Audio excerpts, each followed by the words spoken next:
voulons pas de mal à votre planète. Salut les terriennes, salut les terriens. Bienvenue dans votre talk du samedi soir. Bonsoir. 4 terriens de choix avec nous ce soir. Guy Drey. Guy Drey, bonsoir. Alors tout de suite, la question des téléspectateurs. C'est quoi ce nom à la con? C'est un vrai prénom lituanien. Lituanien, Ouais. c'est pour ça. Karl Lagerfeld. Karl Lagerfeld, bonsoir. Quelle santé, quelle forme, Karl? On n'a pas le choix. Hein. Ah, on voit que vous n'avez jamais bu d'alcool ni fumé. Je suis un prix de vertu sans mérite. En fait, ça, c'est votre état normal, en fait. Oui, oui. Edwy Plenel. Alors, Edwy, vous êtes ici ce soir pour lancer un appel à tous les hommes politiques français, de droite comme de gauche. Arrêtez les affaires, on n'arrive plus à suivre. Même vous, vous êtes perdus. Et Mister You. Alors, Mister You, vous êtes devenu l'un des rappeurs les plus populaires du pays, après avoir fait de la prison pour trafic de drogue. Je me disais bien que votre tête me disait quelque chose. En P3, après le zapping et Gaspard Proust, nous accueillons notre terrien du samedi 20h. Ce soir, Lionel Daudet, l'alpiniste de l'extrême, qui a fait le tour de la France en suivant exactement les frontières terrestres et maritimes. Nous sommes ensemble sur Terre jusqu'à 20h25 avec les Gréments de Fortune.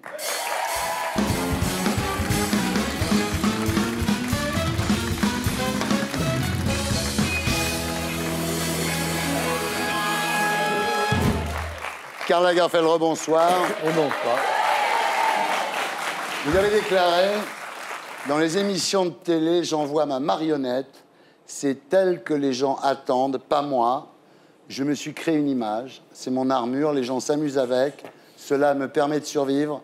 Je sais que je suis devenu un petit peu caricatural, mais cela ne me dérange pas, j'en ris beaucoup moi-même. C'est vrai. Vous êtes devenu un logo, vous êtes le premier logo Oui, je humain. m'appelle Logofeld, je ne m'appelle plus Lagerfeld. Ouais. Alors d'ailleurs, vous existez désormais en version poney. Oui, je reçois une caricature ou une poupée par jour. Ouais. J'ai une espèce de musée des horreurs à la maison.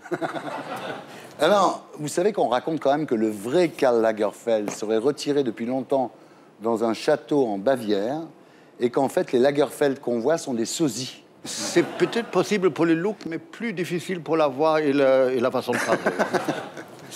Et puis, il y a tous ceux qui vous imitent, c'est incroyable, regardez. C'est incroyable le nombre de petites boutiques où les bonnes femmes vont acheter en étant persuadées qu'elles achètent du 38. Elles achètent au moins 46 mannequins, c'est-à-dire du gros. J'adore la maigreur. Hein. Je trouve que c'est fantastique. La mode est faite pour la maigreur. Il faut arrêter de raconter n'importe quoi. La mode n'est pas faite pour des énormes patates. Et hop, un petit tour de passe-passe. Et terminé, j'ai une petite jupe culotte. Pour Polly Pocket. Quand tu licencies une top modèle, ça te coûte 1 million, ça te coûte l'équivalent d'une demi-collection ou d'une collection entière. Hein. Quand tu vires une petite poupée, tu la jettes à la poubelle et le tour est réglé. Hein. Ce qui est intéressant, c'est qu'avec ces petits bouts de tissu, je vais pouvoir faire l'intégralité d'une collection. Et la cinquantaine de modèles, il tiendra sur le canapé ou peut-être sur 2 ou 3 coussins. C'est quand même autre chose que d'avoir une chapelle qui coûte une fortune, place de la Madeleine, avec des femmes odieuses de Jordanie qui comprennent jamais rien et qui pensent qu'elles sont des femmes élégantes et tu dois leur dire oui, vous êtes élégante pour pouvoir faire de l'argent. Ici, pas de vulgarité. Juste de l'élégance sur la taille d'un canapé. Avec des petites poupées qui la bouclent. C'est quand même autrement plus appréciable que des grandes godiches russes qui ne comprennent jamais rien. Tu vois, l'intérêt, c'est que je peux les faire défiler toutes seules. Hein. Elles ne sont pas tout le temps à se casser la gueule pour se rendre intéressantes parce qu'elles ont faim, parce qu'elles ont mangé qu'une pomme. Hein.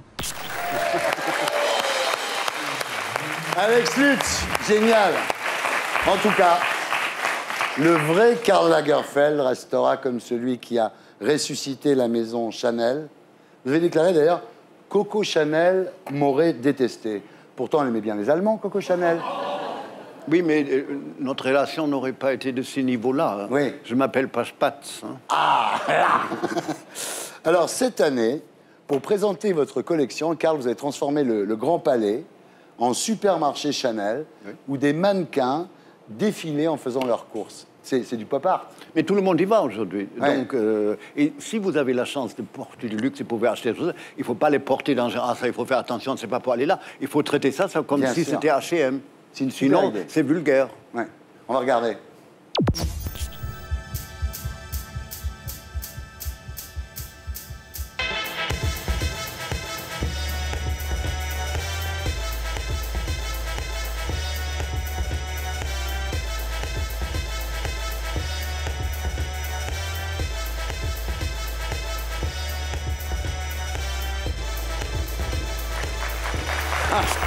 Bravo. C'est génial, bravo. Non, c'est marrant. Vous savez, on avait inventé plus de 500 produits avec des noms, des étiquettes. Oui, il y avait les pâtes Et il y avait Chanel. plus de 120 000 bouteilles et des boîtes de conserve et tout. Mais il y a une chose horrible qui s'est passée. À la fin, les gens se sont jetés, pas que uniquement sur les trucs fausses, mais sur les jambons, le machin, tout ce qui devait aller au reste du cœur. Les gens voulaient tout embarquer. C'est la crise. Les gardes de corps à la porte vidaient les sacs pour le reprendre. Parce qu'on avait quand même invité très peu de SDF. Hein. Oui. Qu'est-ce que vous en pensez, Edwige? C'est une œuvre d'art. Le style. Ouais. Pour moi, Karl Lagerfeld, c'est quelque chose que la politique devrait retrouver. Le style, le langage. Merci. Karl, je crois que c'est la première fois que j'entends Edwige Plenel faire un compliment à quelqu'un, hein, Oui, franchement. puis, mais non, ça passe encore plus flatteur. Hein. Ouais. Guy Drey, ça vous plaît, ça? Ah oui, puis ça me change de Momo le moins cher, boulevard Magenta, où Eh moi je oui. vais m'habiller. Donc du coup, c'est... Alors, désormais, Chanel a une telle image que l'an prochain, ce ne seront plus les mannequins qui défileront devant le public, mais le public qui défilera devant les mannequins. C'est quand même... Et pourquoi pas? C'est une idée. Mon rêve, c'est des robots. Oui, Parce que l'avenir, c'est ça. on va en parler tout à l'heure, justement. Ah bon, vous voyez. Alors, au premier rang de vos défilés, comme première dame, vous préférez Julie Gaillet ou Valérie Trierweiler? Écoutez, je vais vous dire une chose. Moi, j'avais rien contre Mme Trierweiler. Je trouve que c'était une belle Française. Hein. Ouais. Et je ne trouve pas qu'elle a été très joliment congédiée. Dans le genre violence faite aux femmes, c'est pas ce qui est le plus élégant. Ouais. Alors, le but de la mode, en fait, c'est pas toujours de faire des vêtements que les gens puissent porter, Ah si, si, si. mais quand même aussi des parfums que les gens puissent acheter, car... Ah oui, d'accord, mais la mode, ça n'est pas que des vêtements. C'est pas la même chose. Hein. La mode, c'est un tout. Et les gens qui ne peuvent pas acheter les griffes très chères peuvent toujours acheter un parfum de cette marque qui peut les faire Et voilà. un rouge à lèvres et tout. Hein. Alors pour vous, Guy Drey, qui ne pouvait pas obligatoirement vous payer les robes de chez Chanel ou de chez Fendi, Karl lance 2 parfums. Un parfum Karl Lagerfeld pour femmes et un parfum Karl Lagerfeld pour hommes. Oui. C'est vous le nez de ces parfums? J'ai pas vraiment les profils pour le nez parce que c'est très technique. Hein. Ouais. Mais je sais ce que j'aime et ce que je n'aime pas. Hein. Alors vous êtes hyper actif, hein? Vous dites, je suis une sorte de nymphomane qui n'atteint jamais l'orgasme. Oui, parce que heureusement, je ne suis jamais content de moi. Je pense toujours que je peux faire mieux, que je suis paresseux, qu'il y a un effort à faire et que je dois me donner sans arrêt des coups de pied dans le derrière pour avancer parce que je ne crois pas à l'acquis. Voilà, bravo. C'est une bonne phrase. Alors, Karl, vous travaillez pour Chanel, évidemment, Coca, Repetto, Le Nôtre.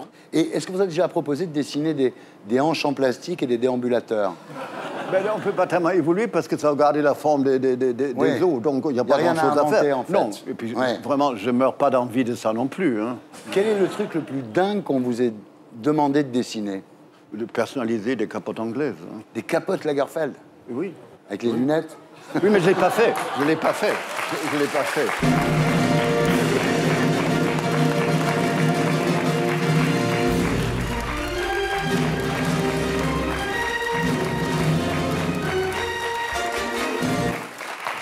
Ah là là, Mister Euro, bonsoir. Bonsoir. Alors, il y a quelques années, vous étiez un petit dealer. Vous aviez déjà purgé quelques mois de prison. Quand votre vie a basculé, le jour où la police est venue vous arrêter chez vos parents, vous avez fui en sautant du 2e étage. Vous êtes un fan de Mike Brandt? Spider-Man. Là, vous partez en cavale, ça va durer 2 ans, et votre truc, ça a été de vous cacher dans des endroits où la police n'irait jamais chercher des rappeurs comme des bibliothèques, par exemple. Vous êtes caché où? Un peu partout. Hein. Ouais. Je restais beaucoup en studio pour le coup, pour enregistrer et préparer justement mon incarcération. Ah oui, parce que pendant votre cavale, vous avez fait des morceaux de rap, vous les avez postés sur Internet, vous êtes devenu un peu le Mérine du rap. En quelque sorte. Et puis un jour, vous avez été arrêté, condamné à 2 ans de prison. Alors l'avantage quand on fait de la prison, c'est qu'après, on peut plus se faire enculer par son producteur, quoi. On sait ce que c'est, quoi. Alors vous êtes ici ce soir pour votre nouveau disque. Alors c'est votre premier album, pas écrit en prison. Ouais. Ça s'appelle Le Prince. Le prince. C'est inspiré de Machiavel? Non, pas vraiment. C'est inspiré des biscuits, alors? Chocolat vanille. Alors la pochette est cool, hein, regardez. Vous êtes classe là-dessus, hein? Ouais. Mais alors, Le léopard, il n'était pas vrai, c'est faux, c'est un montage. C'est ce Oui, que mais vous- justement, le vous allez léopard, dire. en fait, c'est un hommage que vous rendez au string des filles qui dansent dans les clips de rap, c'est ça? Non? Non. Pas du tout. Je suis à voyais pas côté, ça comme alors. ça. Ouais. Bon, j'ai écouté l'album. Alors, je vais être honnête. Je pense qu'il faut vous remettre au trafic de drogue. Non, je déconne. Regardez à quoi ça ressemble. À toi mon petit cœur, à toi mon petit papillon. Tu te rappelles qu'on se réveillait avec le sourire et le chant des grillons. Quand ton regard scintillait autant que le soleil est serré. Quand j'étais ton prince charmant et que toi t'étais mon petit Cendrillon. À toi mon petit cœur, à toi mon petit papillon. Tu te rappelles qu'on se réveillait avec le sourire et le chant des grillons. Quand ton regard scintillait autant que le soleil est serré. Quand j'étais ton prince charmant et que toi t'étais mon petit Cendrillon. Et voilà, Mysterio. C'est quand même très pop, quoi. C'est moins rap et plus pop. Je vise un autre public sur ce morceau-là. Ouais. Ou peut-être bien que j'ai grandi. En tous les cas, la page prison est tournée maintenant. J'espère ne plus y retourner, bien évidemment. Alors, Karl Lagerfeld, rebonsoir. Vous êtes le dernier grand couturier mythique. Quelle horrible expression. Ah bon? Je préfère les premiers que les derniers. En tous les cas, vous ne seriez pas étonné que je vous fasse une interview s'il n'en restait qu'un.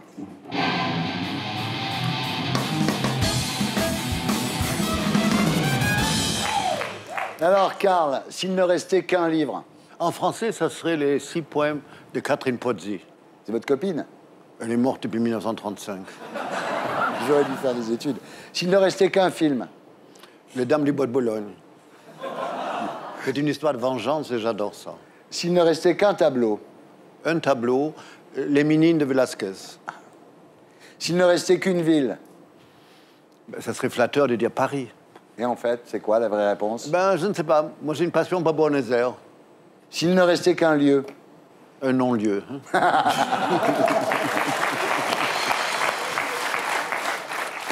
s'il ne restait qu'une plage, Surtout pas Paris-Plage, ça c'est sûr et certain. s'il ne restait qu'un vice, Un seul vis. Oui. Un tournevis, c'est tout.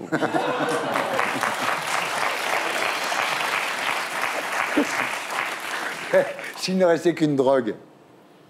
Eh bien, pour moi, c'est le travail. C'est horrible. Ah ouais, ah ouais. Pas de drogue, jamais, jamais, jamais. Non, j'aime la lucidité. Vous savez. Ouais. Moi, j'ai un côté professeur Rostand qui observe les insectes. Mais sur vos cheveux, c'est pas de la cocaïne que vous mettez, non? Non, c'est du shampoing sec. Alors, Ah, du shampoing sec, c'est vrai, je m'en souvenais plus. S'il ne restait qu'une femme, C'est encore une question où on risque de vexer tout le monde. Hein? Alors, disons un travelot, comme ça, il y en a pour tout le monde. Amanda Lear.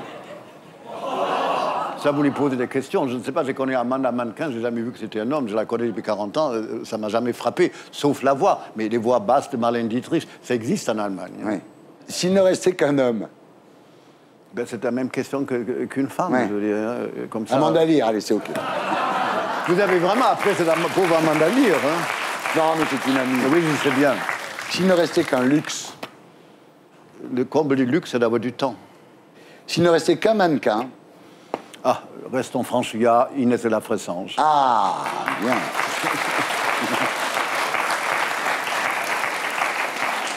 S'il ne restait qu'un objet, Eh bien, c'est moi.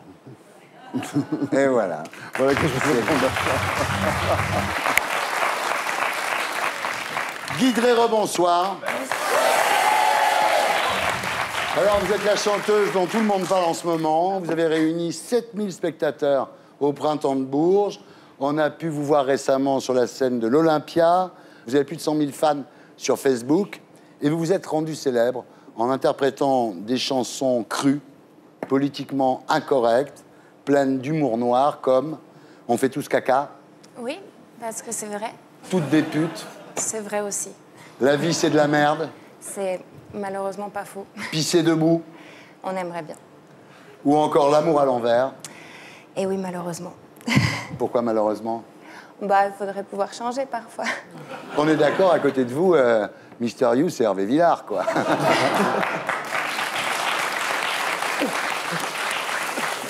Alors, votre rêve au début, c'était de faire des chansons pour enfants, mais on vous avertit que vous risquiez d'avoir des problèmes. Alors, vous avez pensé à ce moment-là chanter pour des enfants sourds. Oui. C'est une bonne idée. Oui, c'était une bonne idée, mais malheureusement, je n'ai pas trouvé mon public. Ouais. C'est difficile. C'est très difficile parce qu'ils sont vraiment très renfermés sur eux-mêmes et les enfants sourds ne veulent pas aller à mes concerts. Alors vous avez décidé de chanter devant des adultes consentants, en fait. Alors vous dites, j'ai toujours préféré ce qui était un peu crade à ce qui est joli. Parce que ce qui est joli, on le montre tout le temps et c'est bon, on connaît, ça va. Moi, j'aime bien ce qu'on montre pas. Mais c'est incroyable d'avoir une fille jolie comme vous chanter des trucs aussi incroyables. Ouais, mais dedans, je suis moche comme tout le monde. Ah ouais. Alors vous avez un geste, c'est pas la quenelle, hein. C'est quoi ce geste? Avant, pendant mes concerts, comme toutes les filles qui chantent des chansons d'amour, je demandais au public de faire des chœurs avec les mains. Ah, des chœurs.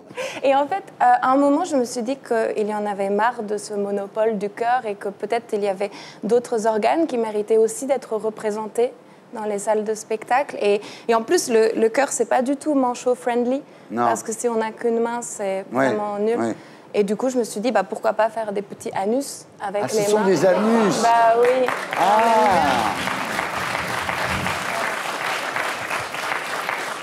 Et votre public, en fait, quand vous êtes sur scène, il vous fait des anus? Oui, c'est vraiment très joli. Ah oui. Alors, vous êtes ici ce soir pour un disque intitulé « Mon premier album avec d'autres instruments que juste la guitare ». Oui. Le précédent s'appelait comment? Mon premier album vendu dans les vrais magasins. On regarde à quoi ça ressemble. Les filles qui naissent toutes nues, c'est trop des putes. Les filles qui montent leur sein à leur bébé quand elles les allaitent, c'est trop des putes. Les filles qui enlèvent leur culotte devant leur gynéco, c'est trop des putes.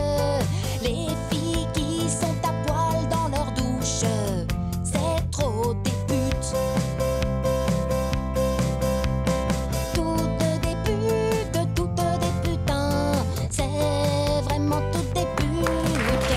Voilà, ça s'appelle Toutes des putes.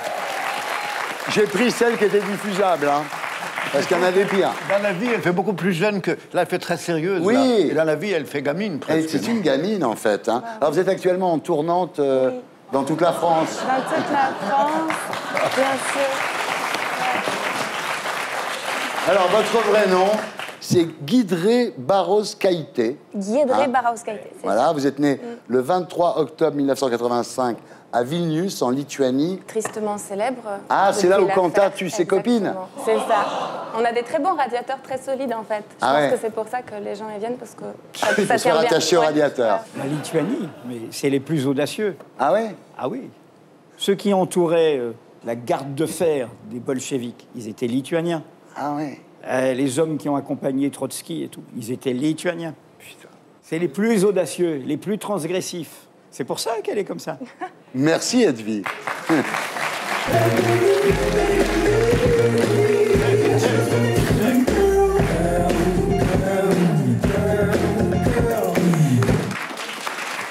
Edwy Plenel, rebonsoir. Bonsoir. Bon alors, Edwy, il y a un petit problème. On me dit que Karl Lagerfeld ne veut pas débattre avec vous. Je vais donc vous demander de partir discrètement par la gauche, s'il vous plaît. Il faut comprendre, Karl, la moustache, il trouve que ça fait Palace 1980. Ah bon? Sérieux? Ça fait la deuxième fois que ça vous arrive sur Canal en très peu de temps. Non, mais l'autre fois, c'était Canal a été autant piégé que moi par Monsieur Hortefeux. Ouais, on regarde. Voilà. Brice Hortefeux va maintenant entrer sur ce plateau. Il ne souhaite pas débattre avec vous. Est-ce que vous avez une question à lui poser? Il vous écoute. Tout simplement, il a peur des questions de Mediapart. Monsieur Hortefeux n'est pas un démocrate. Pourquoi il n'accepte pas le conflit? Regardez ce qui va se passer. Non, attendez, la question est posée. Je vais lui poser. Regardez ce qui va se passer. Vous le faites passer après moi. Oui. Donc, du coup, il aura le dernier mot. Je vais vous demander de partir discrètement par ce côté-ci, pendant que je vais faire entrer par l'autre côté Brice Hortefeux. Bon, merci. Bienvenue à Monsieur Hortefeux et vive la République. Alors, ce qu'il faut dire, c'est que Brice Hortefeux préférait débattre avec Antoine Decaune et Doria Tillier qu'avec vous. Voilà. On se demande pourquoi. Il y a eu un faux procès sur les réseaux sociaux, comme si Canal avait été complice du refus et les grands gens du Grand Journal. La vérité, c'est que je pense, parce que c'est un bon comédien, qu'Antoine Decaune, face à ce refus de dernière minute, parce qu'au début, ça devait être un face-à-face, il a fait une sorte de mise en scène qui a fait boomerang pour M. Hortefeux. Ouais. M. Hortefeux avait l'air ridicule. Ouais. Voilà. Mais est-ce que vous pensez que Brice Hortefeux acceptera de débattre avec le juge d'instruction? Ça, il n'aura pas le choix. Hein. En fait, vous avez mis en ligne des propos du patron de la police judiciaire qui expliquait à Brice Hortefeux comment préparer son audition chez les magistrats. Oui, ça lui a coûté son poste. Le patron de la PJ parisienne faisait le coach de l'ancien ministre de l'Intérieur avant qu'il soit entendu par ses collègues dans une affaire qui est celle qui nous oppose à Sarkozy et à son clan, c'est-à-dire l'affaire des soupçons de financement libyen. En même temps, le vrai mystère de Brice Hortefeux, c'est comment a-t-il pu séduire sa femme? Regardez, moi j'en reviens pas. Il a une femme magnifique. Hein. Joker. Quelqu'un a dit la beauté, ce n'est que 8 jours de gagner. Alors, n'empêche que vous sortez des tas d'affaires, évidemment. Bon, mais Julie Gaillet, c'est closer quand même. Hein. Oui, on n'a pas travaillé. Vous travaillez pas le people du tout. On a su 1 an avant qu'il y avait cette relation. Et il fallait travailler pour voir s'il y avait des questions d'intérêt public. On ne fait pas ce qui est privé. Mais en l'occurrence, je pense qu'il y avait une question d'intérêt public, qui est la sécurité du président. Ben voilà. Alors dites-moi, vous êtes sur votre affaire d'argent libyen, là, de financement libyen de la campagne de Sarkozy. C'est un peu comme Cahuzac. C'est-à-dire que tout le monde vous dit c'est pas vrai, et vous continuez. Donc ça dure plus longtemps. Hein. Ça a commencé depuis 2011. Cahuzac, 4 mois, là, ça fait 3 ans. Vous êtes sûr que c'est vrai? Bien sûr. Et voilà. C'est là où il est formidable. Cahuzac, tout le monde lui a dit que c'était pas vrai. Comme ils arrivent à avoir les informations et tout, et l'insistance, c'est génial. Mais c'est le travail, comme vous disiez. Oui, pareil. Mais ça donne surtout envie de jamais dans la politique. Oui. Ou de relever la politique. En fait, je vais vous dire un truc quand même. Si Kadhafi a donné de l'argent à Sarkozy et l'autre l'a fait tuer, il y en a une qui doit flipper, c'est la mère Bettencourt. La pauvre. Alors Edwy, vous êtes ici ce soir pour un livre intitulé « Dire non » et publié chez Don Quichotte. Ça vous va bien, Don Quichotte? Oui. En fait, Don Quichotte, c'est celui qui ne renonce jamais. Ouais. C'est aussi l'idée de l'idéal, de l'utopie. Alors, vous écrivez dans ce livre, la France ressemble ces temps-ci à un Titanic dont l'équipage irait droit vers les icebergs, le sachant et le voyant, mais ne trouvant rien pour l'empêcher. C'est exactement juste. Au lieu de se lamenter, au lieu de regarder ça en spectateur, au lieu d'être indifférent ou désolé, eh ben, il faut s'en occuper nous-mêmes. Ouais. Et que c'est notre affaire. Et que le pire crime, c'est le crime d'indifférence. Surtout quand les monstres sont lâchés. Justement, vous citez Gramsci, vous dites « Le vieux monde se meurt, le nouveau monde tarde à apparaître, et dans ce clair-obscur surgissent les monstres. » Oui. Les monstres, c'est quoi? C'est le bouc émissaire, c'est la haine de l'autre. Et on voit bien que c'est des petites poupées gigognes. On commence les Arabes, puis après on fait les Roms, puis après on fait les Noirs, Madame Taubira l'a vu, et puis après on fait les Juifs, puis après on fait les homosexuels, après on fait les femmes qui sont inférieures aux hommes, etc. Et donc ces monstres-là, et c'est pour moi le grand reproche que je fais à la présidence de Nicolas Sarkozy, politiquement, en tant que citoyen, c'est qu'il les a lâchés. Et du coup, le reproche ensuite que je fais à celui qui lui a succédé, par rejet de Sarkozy, plus que par adhésion, c'est qu'il n'a pas mobilisé ce pays pour que ces monstres retrouvent l'endroit qu'ils n'auraient jamais dû quitter, nos cauchemars.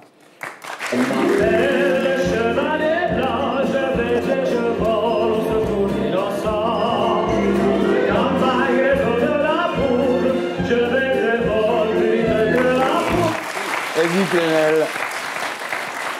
Alors, surtout dans ce livre, vous parlez de votre père, Alain Plenel. Alors, je vais reprendre le titre du film de Francesco Rossi, Les hommes contre. C'est-à-dire, votre père, c'était vraiment un homme contre. Ça a été un homme contre sur une réalité qu'il a croisée, qui est la réalité coloniale. Ouais. En Martinique, dans les années 50, où il y a des émeutes provoquées par un incident raciste, et mon père est le responsable de l'enseignement sur toute cette île. Et en fait, des jeunes collégiens sont tués parce qu'ils n'étaient pas manifestants, ils sortaient du collège. Et du coup, il y a eu les obsèques dans une petite commune au pied d'un volcan, un grand volcan, la montagne Pelée, au Morne Rouge, de ce jeune Marajo. Et ils ont demandé que le groupe scolaire porte son nom.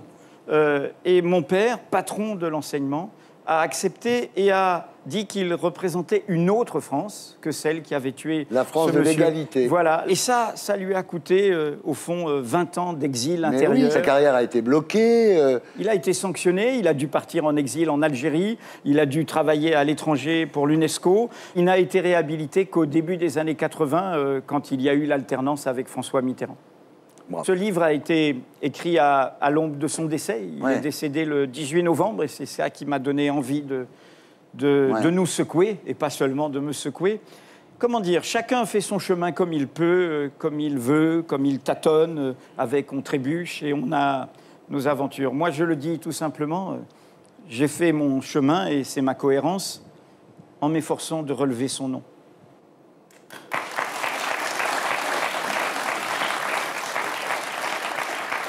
Sur Soum Corda. On va faire une interview en East.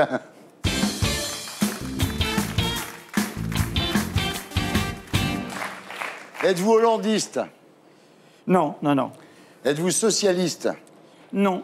Êtes-vous communiste? Oui, je l'ai été, mais tendance opposition de gauche contre Staline. Est-ce que vous êtes anarchiste? Oui, je pense que... Vous savez, être anarchiste, c'est pas être désordonné. C'est parfois chercher par la liberté un ordre supérieur. Ouais. Est-ce que vous êtes alpiniste? Non, randonneur. Je n'aime pas être dans le vide, suspendu en déséquilibre, mais grimper, chercher la ligne de crête, le point de vue, l'horizon, souffrir, chercher le dénivelé, oui. Est-ce que vous êtes hédoniste quand même? Oui. Oui, oui, oui. Je crois que contrairement à l'image, je suis un peu vous avez sérieux. une image assez... Je suis un peu sérieux. Je pense qu'il faut prendre au sérieux ce qui nous concerne. Oui. Mais je crois que je suis même un type qui aime bien, qui est contemplatif, mais ça ne fait pas eniste. Est-ce que vous êtes nudiste? Je pourrais, mais je ne pratique pas vraiment. Mais bon, ça ne vous dérangerait pas? Pas du tout, pas du tout, pas du tout. Est-ce que vous êtes opportuniste? Je crois pas. Je suis plutôt entêté, breton, d'outre-mer. Est-ce que vous êtes fiste? Pardon. Elle a compris que je n'ai pas compris. Non, parce que... Bah, Karl, vous... Oui, évidemment, mais quelle question? Oui, vous allez le faire rougir. On en a la question. Merci, il m'a sauvé. Il m'a sauvé. On passe maintenant au dossier de la semaine avec l'édito de Blacko. Et c'est le neurobiologiste Laurent Alexandre que nous retrouverons sur ce plateau après le magnéto. Ce soir, nous poserons la question « Google bientôt maître du monde ».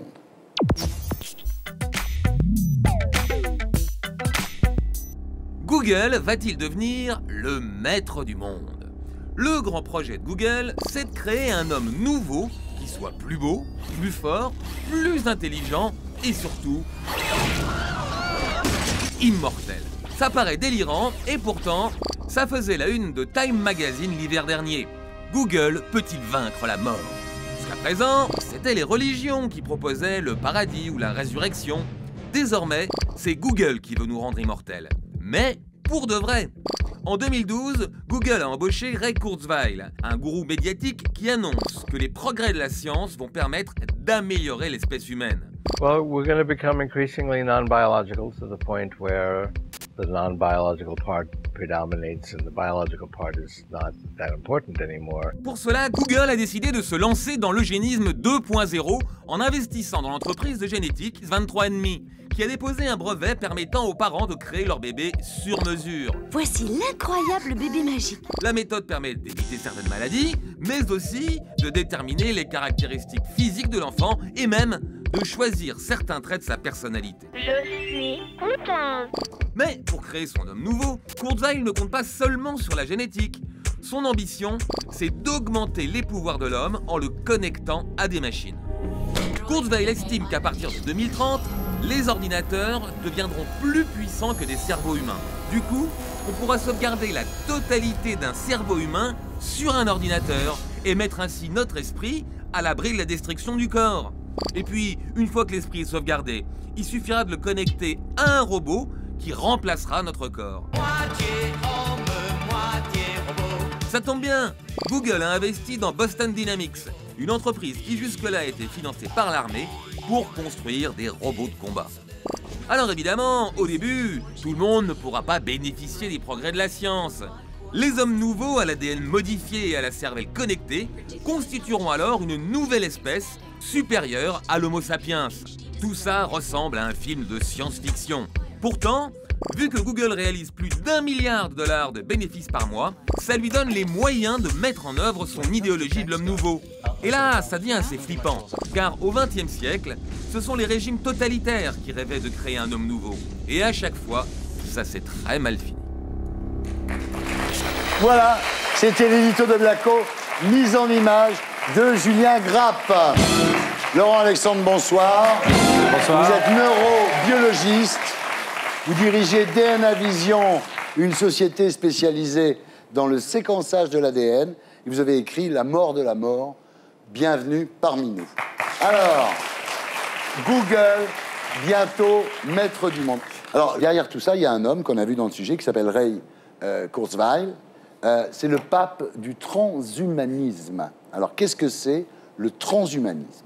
Le transhumanisme, c'est l'idéologie qui pense qu'il est légitime d'utiliser toute la puissance des nanobiotechnologies, de l'informatique, de la robotique, et puis des sciences du cerveau, de l'intelligence artificielle pour euthanasier la mort, augmenter les capacités de l'homme, rendre l'homme plus intelligent, plus fort. Et la plupart des dirigeants de Google sont des idéologues transhumanistes. Google, c'est un peu le contraire de la France. La France se spécialise dans la défense des canards boiteux et des industries du passé, et Google a tout misé sur les industries du XXIe siècle. Google, c'est le modèle opposé au modèle colbertiste français actuel. Alors, est-ce que l'idée de Google, c'est de créer une espèce supérieure qui ferait oublier l'Homo sapiens? Alors, le premier objectif de Google, c'est de faire émerger rapidement une intelligence artificielle supérieure à l'intelligence humaine. Et le deuxième objectif, c'est de faire reculer la mort et d'augmenter l'espérance de vie très, très fortement. Oui, parce que si on arrive à guérir le cancer, ça fera gagner à l'humanité que 3 ans de vie, finalement. 3 années, ce qui n'est pas beaucoup. C'est la raison pour laquelle Google ne se concentre pas sur le cancer, parce qu'ils considèrent que c'est un trop petit objectif. Ils veulent faire gagner beaucoup plus. Donc ils veulent créer une espèce supérieure. C'est le centre de l'idéologie transhumaniste. Mais est-ce que c'est pas de l'eugénisme comme le pratiquaient les nazis, finalement? Non. Pour les gens de Google, c'est l'immortalité pour tout le monde. Ouais. C'est pas l'immortalité pour une race supérieure. C'est finalement une nouvelle forme de la social-démocratie, ce que pense Google. C'est l'enhancement, le renforcement de nos capacités et le recul de la mort, mais pour tout le monde. Ils sont en réalité technophiles, mais profondément démocrates. Et en plus, ils sont très efficaces. Google est l'entreprise la plus puissante et la plus efficace au monde. Edwy Plenel. Ah, ces transhumanistes ne sont pas des vrais humanistes pour moi. Bien sûr. Il y a deux enjeux derrière ça. Bien sûr qu'il faut ne pas brider la science, mais la science, c'est un bien public. La science, il faut pouvoir discuter de ses fins. Il ne faut pas qu'elle soit au-dessus de nous. À partir du moment où une immense multinationale privée, qui est dans le secret total, elle est dans des paradis fiscaux, on ne peut pas contrôler beaucoup de choses qui s'y passent, alors qu'elle vit de la caractère public de nos propres données, eh bien, s'arroge cette idée qu'elle serait le laboratoire scientifique par excellence, eh bien, là, il y a un vrai problème. On ne peut pas laisser cela. Deuxième problème, sur le fond de cette idéologie, la réponse, elle est dans un grand blockbuster. Avatar, de James Cameron.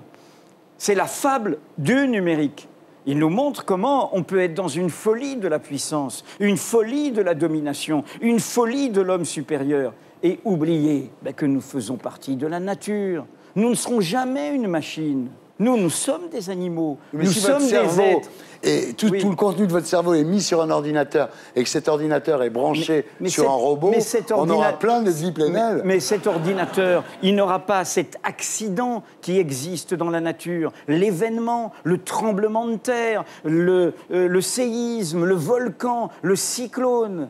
C'est ça la vie. Si on perd la relation au monde qui nous a inventés, cette terre-là, eh bien, la catastrophe, même s'ils se prétendent sociodémocrates, démocrates, humanistes, la catastrophe est assurée. Karl, vous saviez tout ça? Vous saviez que Google préparait ça? Oui, évidemment, j'ai entendu parler de ça, mais dans ce cas-là, il faut que les gens arrêtent tout de suite à faire des bébés, parce que si personne ne meurt plus, où est-ce qu'on va mettre tout ce monde? Ce que je trouve un peu déprimant, c'est que ils ne peuvent programmer que des éléments qui existent. Il n'y a aucune réinvention. C'est une espèce de remixage permanent qui, au fait, est sinistre. Un enfant beau, intelligent, bon, je veux bien, plus de monstres, d'accord, c'est très gentil, mais à force d'être tout pareil, avec que des éléments pareils, c'est assommant. Ça vous fait peur, Guy Drey? Moi, trouve étrange d'enlever la mort de notre vie parce que c'est Ouais. ce qui lui donne du sens. Et, enfin, je sais pas, j'ai l'impression que si on meurt pas, on fera plus rien de notre vie. Non, mais c'est rigolo parce que pendant que monsieur parlait très très bien d'ailleurs, nous on se disait, vous êtes sûr que c'est pas un robot?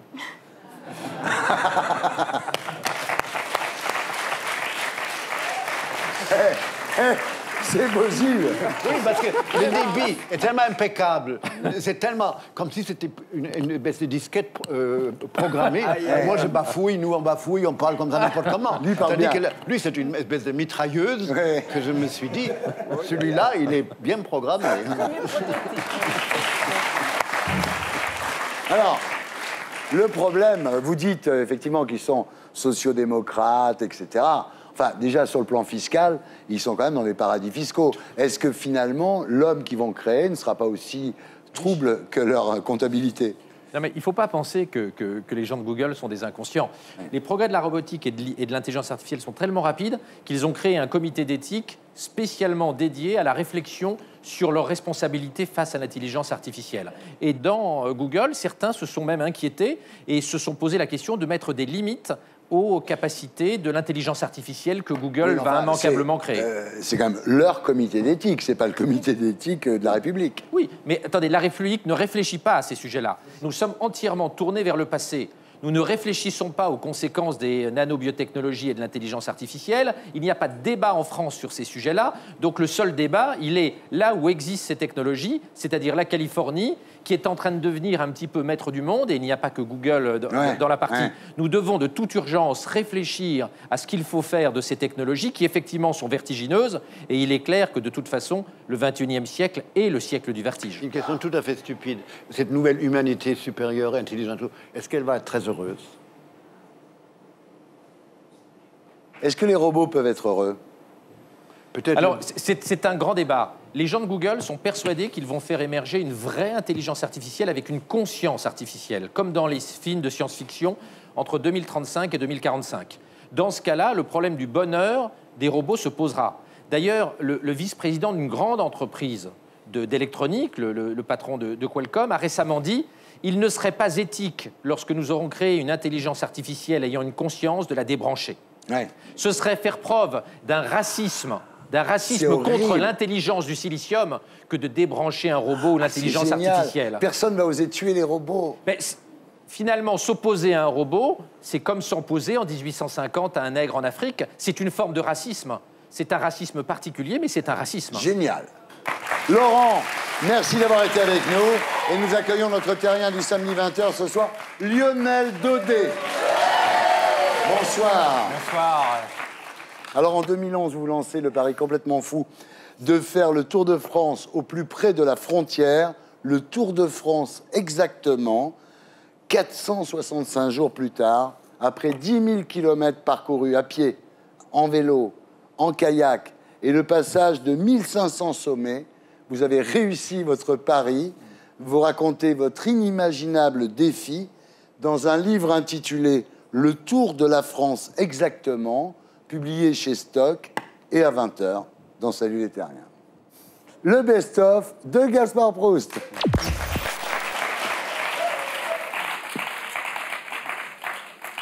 Eh oui, eh oui.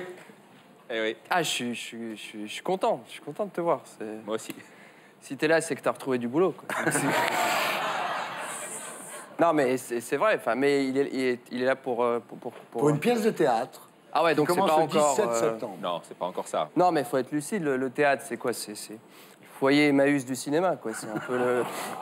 C'est vrai, la SPA des producteurs. Parfois, ils adoptent. Et puis, ils font 1, 2, 3 films, 4. Puis après, on voit l'acteur attaché au bord de l'autoroute des vacances, comme ça. Enfin, dans le jargon, ça s'appelle un téléfilm sur TF1, quoi. C'est... Mémoire. Ah. L'Allemagne va renvoyer devant la justice les gardes du camp d'Auschwitz. À l'époque, les mecs, ils avaient 21 ans. Enfin, faut se remettre dans le contexte. En 40, en Allemagne, gardien de camp, c'était un emploi d'avenir.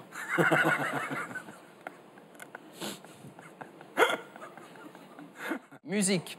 Patrick Bruel, sifflé et hué par 35 000 personnes lors de l'inauguration d'un nouveau stade à Nice, ce qui enlève quelques préjugés sur les Niçois. Ils ont peut-être la gâchette facile, mais au moins, c'est des mélomanes.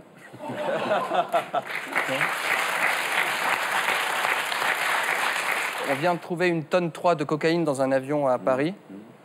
Malgré ce coup dur, saluons le courage des organisateurs d'avoir pu tout de même maintenir la Fashion Week.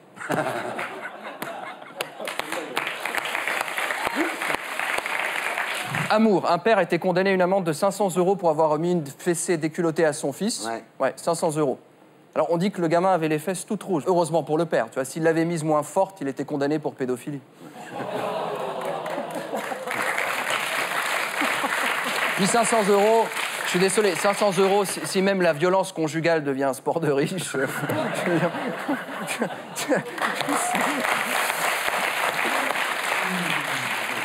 Cocasse, un Iranien condamné à mort survit à sa pendaison. Alors, non, c'est vrai, à la morgue, il paraît qu'il respirait encore. Alors, non, ce qui est inquiétant, je veux dire, ça fait 40 ans que l'Occident se fait menacer par un pays qui ne sait pas faire un nœud coulant. Oui.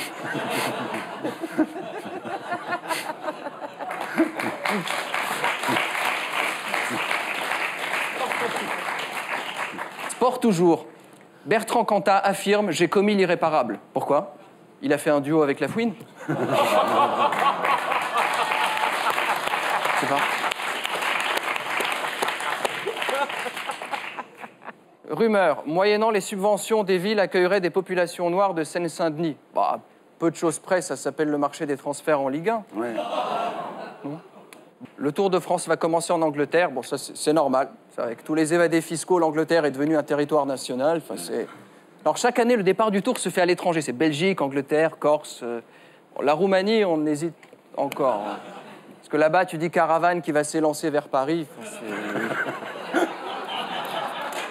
c'est pas... C'est piégeux. Femme. Alors, une plainte a été déposée contre Karl Lagerfeld par une association de défense des gros. Alors, l'association s'appelle Belle, Ronde, Sexy et Je m'assume. C'était quand même plus simple de s'appeler célibataire et résigné.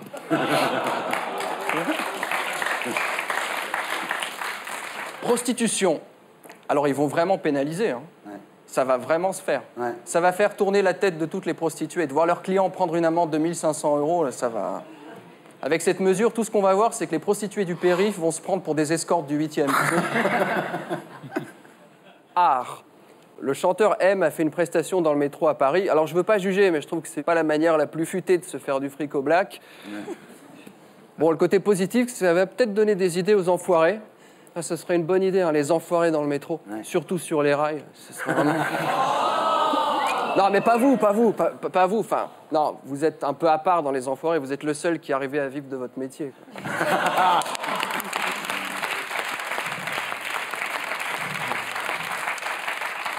Loisirs de montagne, on a retrouvé les images filmées par la caméra GoPro de Choumi. Oh, putain, ce que c'est beau, Méribel. Bon, Choumi qui se blesse au ski, Merkel au ski de fond. Depuis Stalingrad, ils auraient quand même dû comprendre que la neige, c'est pas pour eux, quoi. C'est pas... Chômage. Nabila s'est fait enlever ses prothèses. Ouais. C'est malheureux, la jeunesse française. Hein. Elle est passive, inconsciente de son talent. Et puis le jour où elle prend conscience qu'elle en a un, la première chose qu'elle veut faire, c'est de le supprimer. Happy birthday. On commémore le 50aire de la mort de Kennedy. Oui. Bon, ok, mais faut arrêter. Quel frimeur, quand même. Rouler en décapotable un 22 novembre. Ouais.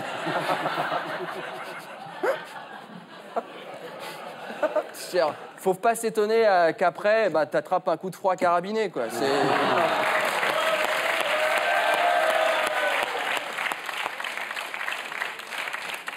Mais quelle est la vraie bonne nouvelle? Eh ben, dans le cadre d'un plan pour la lutte contre l'obésité, à Moscou, on peut avoir un ticket de métro gratuit contre 30 flexions. Ah. Ouais. J'ose pas imaginer ce qu'il faut faire pour le bus gratuit à Mykonos. Alors, la belle amis. C'était le best-of de Gaspard Proust. Vous le retrouverez demain à 15h sur Canal et sur canalplus.fr. On passe maintenant à notre terrien du samedi 20h.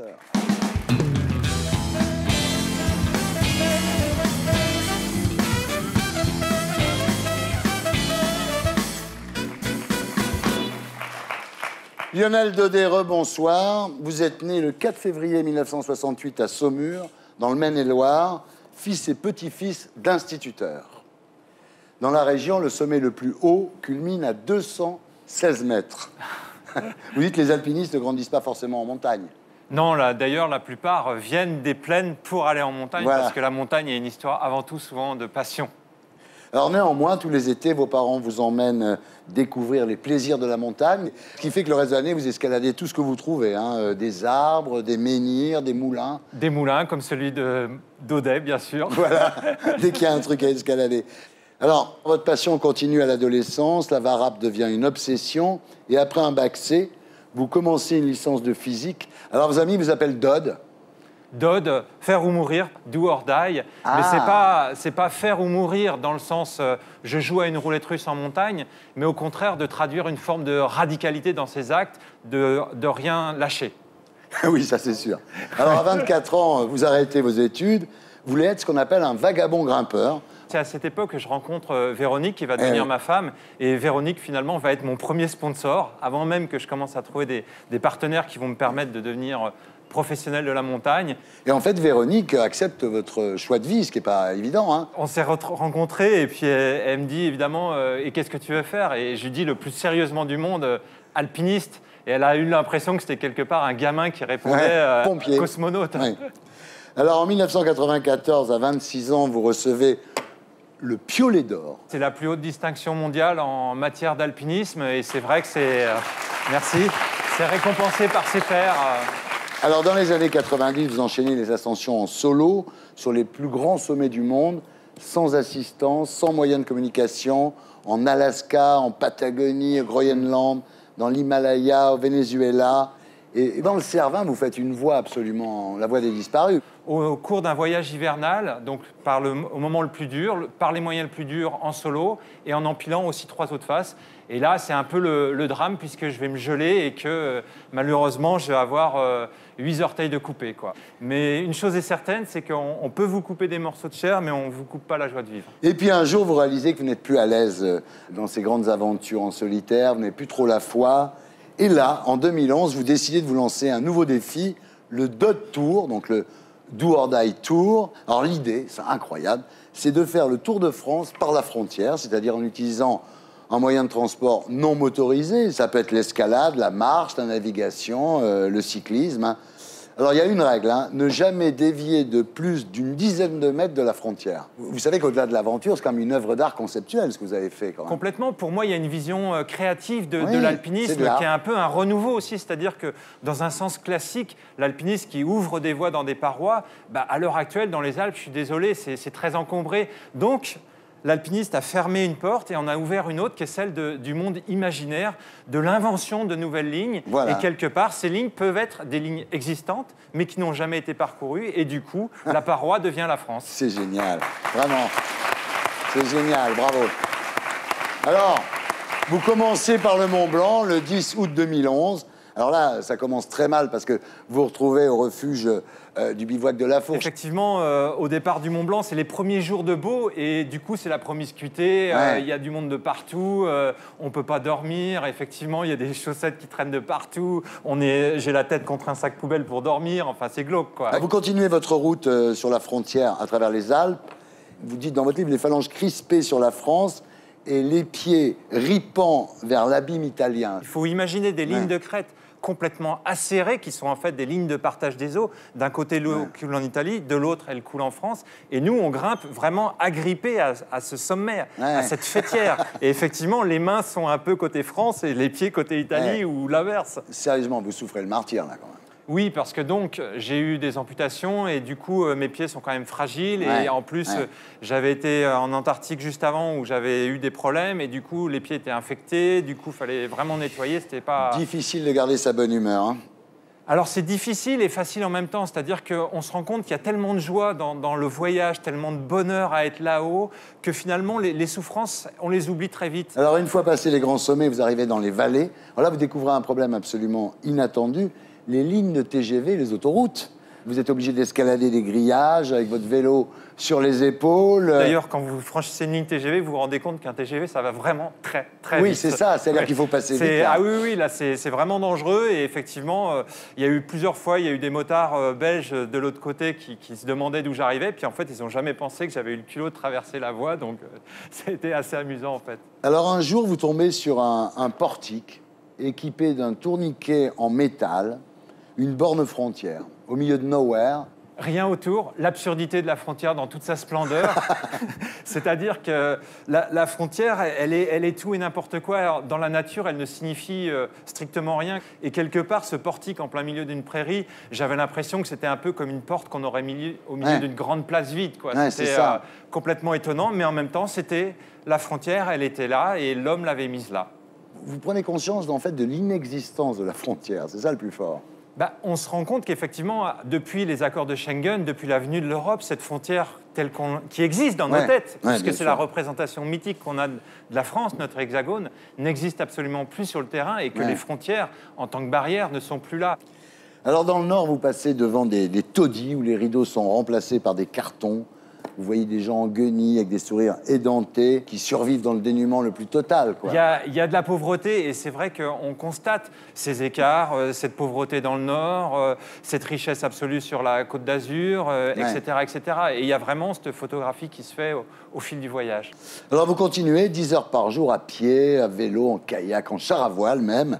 Et un jour, vous roulez en vélo sur l'île de Ré, il fait moins 7 degrés. La vague de froid. Voilà, et vous butez dans la baie du Fier d'Ars. Vous vous jetez à l'eau avec votre vélo. Et là, vous découvrez que le vélo flotte. Je m'étais dit, je pense que je dois avoir pied. Puis en fait, j'ai pas eu pied et j'ai commencé à nager avec le vélo en bandoulière en quelque sorte. Mais ça a été... Et puis par contre, j'ai fichu en l'air mon portable. Ce que j'allais vous dire, dans un sac. Vous avez encore niqué un portable. Ouais. Alors, vous chantez beaucoup pendant ces voyages. Faux. La chanson, c'est... This is Dodd on the road. This is Dodd on the road. He stops at the crossroad. He stops at the crossroad. Ah ouais, heureusement Nobody can see. Heureusement que vous êtes tout seul. Et puis vous attaquez les Pyrénées. Alors là, vous enfoncez dans les forêts du Pays Basque. Et quand vous en sortez avec des brindilles plein les cheveux et du sang séché sur le visage, vous tombez sur les clients des Bentas, cette espèce de supermarchés qui sont agglutinés justement le long de la frontière où les gens viennent acheter de l'alcool et des cigarettes. Alors c'est le contraste saisissant du Pays Basque où vous êtes en pleine nature, au milieu des prairies, l'image qu'on peut en avoir, un peu d'Épinal, et puis d'arriver d'une manière un peu incongrue sur ces immenses bâtiments où effectivement les gens viennent faire des courses, viennent faire les promos, faire des affaires. Alors la traversée des Pyrénées est quand même terrible, ça n'en finit pas. Vous dites, je n'ai jamais vécu quelque chose de si intense pendant si longtemps. Il faut vraiment que j'aille chercher dans les derniers retranchements de mon mental. Là. Oui, parce qu'en fait, quand vous suivez des projets aussi longs, en fait, l'histoire, c'est pas que le physique, c'est pas empiler les journées, c'est vraiment aussi le mental qui vous tire, qui vous pousse. Et finalement, vous arrivez au bord de la Méditerranée, c'est le mois de juillet, alors il n'est pas question de longer la côte. Vous longez le littoral en kayak.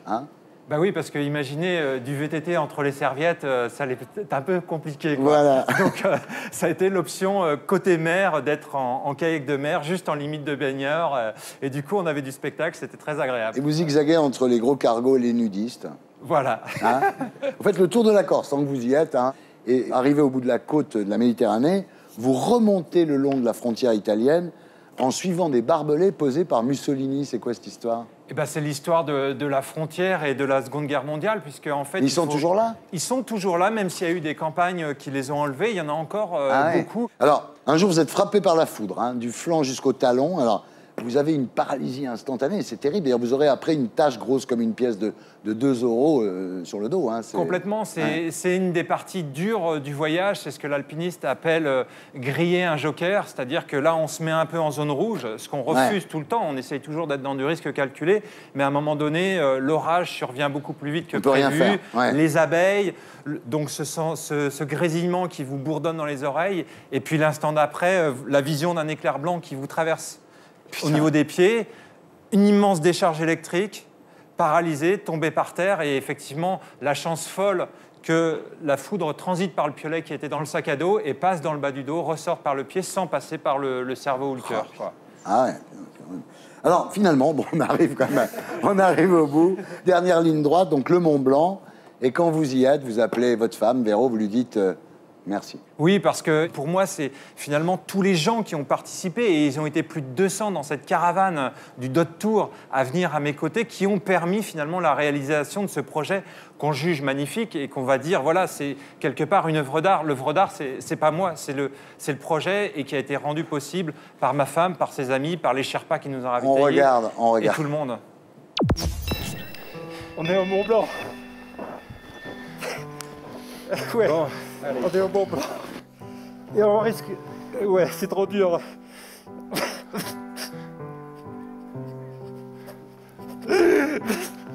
Excuse-moi, Véro.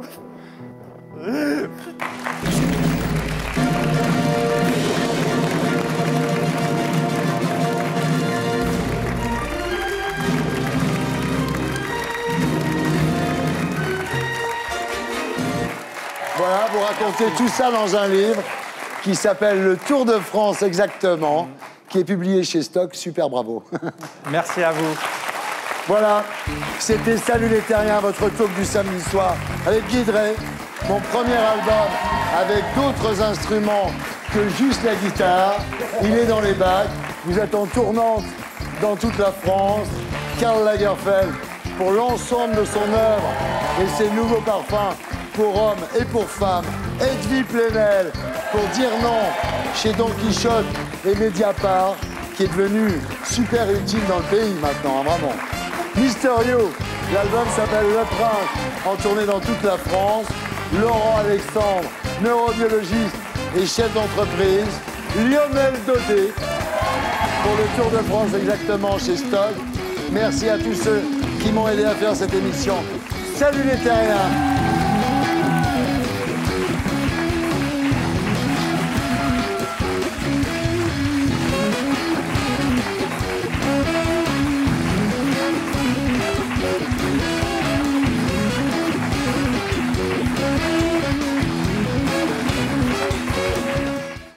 Et pour être sûr de ne rien rater de Inarditube, abonnez-vous et mettez un pouce bleu.